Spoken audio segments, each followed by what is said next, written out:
I always read of people talking of modern day saints. Many I've read the lives of, and in those stories, many people have a suspicion or assume that those elders would eventually be canonized after death, and were.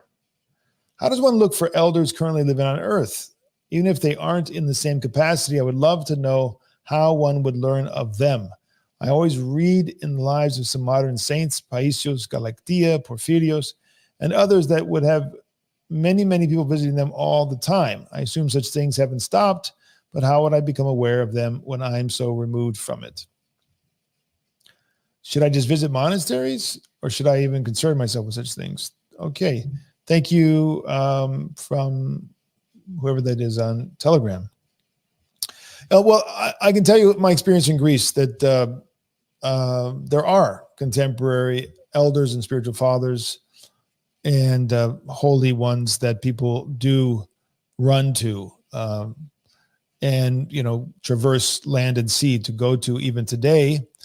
Some of them are well known to us. Metropolitan Neophytos of Cyprus is somewhat like that. People go and are very drawn to him. Elder Ephthemios of Kapsala has a tremendous a number of people who go to him for confession and counsel from all over, even outside of Greece.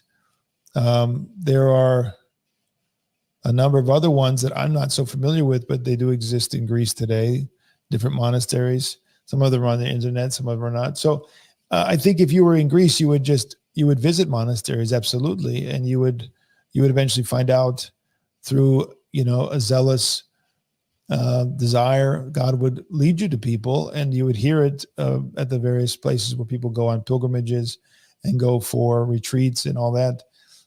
It would just become obvious. Now in America, things are not, as robust and rich because we're new. Orthodox is new in America, and there's a lot of temptations and a lot of innovations even.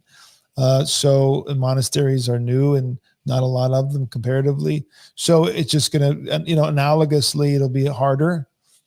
But yeah, I would say it's very common in the old country for faithful people to go on pilgrimages often, every year, multiple times, to monasteries. That's a big part of the Orthodox Christian pious life in Greece. Like, where are you going for this feast day? I'm going with my friend to Halkidiki, to the monastery, or I'm going to Thasos, or wherever it is in my experience in northern Greece. So I don't think that's really even questionable. People who don't go to monasteries, I always kind of wonder, don't they feel the desire?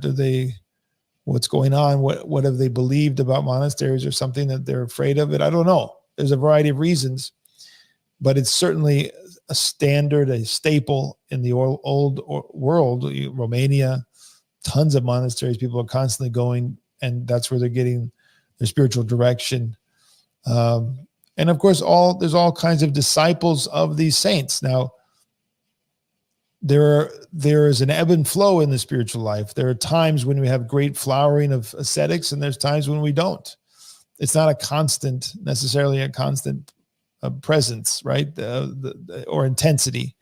So in the late 90s in Greece, for instance, there were these tremendous saints, Porphyrios, Iakovos, Paisios, Evmenios, Ephraim of Katonakia, all alive. If you were in Greece in 1990, 91, you could have gone to 4 contemporary holy saints.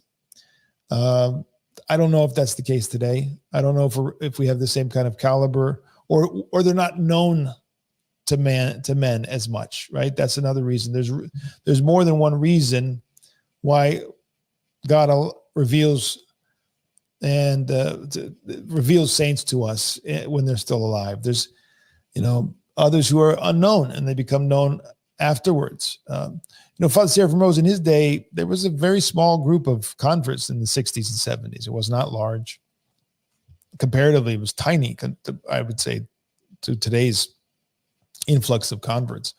So you could certainly have existed in America, for instance, and never heard about him or never visited him. I mean, I think there are a lot of priests today who are priests for 40, 50 years, did not visit him, did not know him, did not even probably have a desire, maybe because they'd only heard few things about him. Maybe they even thought he was not important.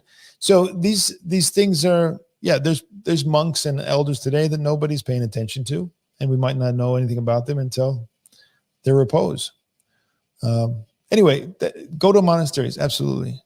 Spend your time. Go talk to the sisters. Go to those places where there's renown of spiritual direction, of spiritual struggle, a holy tradition that are following the fathers, and then you'll be connected to people who can guide and who have ascetic life, something to give us.